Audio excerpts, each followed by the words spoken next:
It's Election Day in the USA, and across the country, voters lining up to cast their ballots in the midterm elections. I'm hoping that even my little vote can help make some change. Given the current political climate, it's probably helping spur more people go to vote.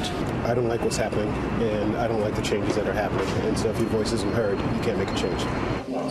Voter turnout not typically strong for the midterms, but this year could see the highest participation in decades, with tens of millions of Americans already getting their vote in early. Up for grabs today, all 435 seats in the House of Representatives, 35 out of the Senate's 100 seats, and 36 state governorships. Polls and forecasters suggest Democrats are favored to win a majority in the House.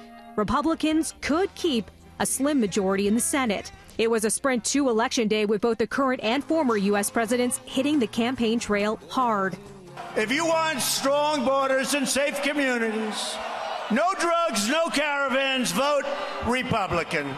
And most importantly, the character of our nation is on the ballot. In Delaware, former Vice President Joe Biden casting his ballot today.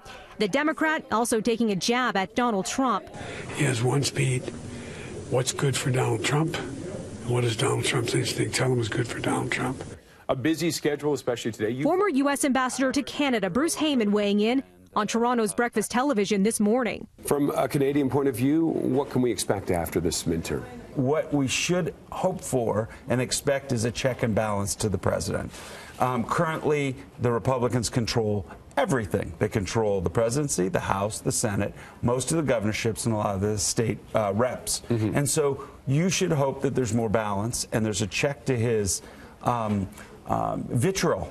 The language he's used against Canada, our best friend, our next door neighbor, our greatest ally, the guy is hostile. And out of Ottawa today, Canada's Minister of Infrastructure says the federal government will work with whichever party comes out on top. How might it change Canadian-U.S. relations should there be a change in parties? Well, you know, the point, we've been working with both to further Canadian interest, and that's what Canadians would expect, and we'll continue to do so. We'll be watching. Other stories we're keeping an eye on: weather could affect voter turnout in some areas. Thunderstorms, heavy winds in Tennessee. A storm there knocked out power briefly. It is now back on, though.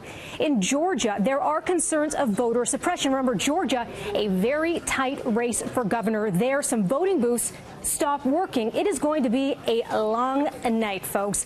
The first polls, they close at 6 p.m. Eastern. The last ones, they close 7 hours later, 1 a.m. in Alaska.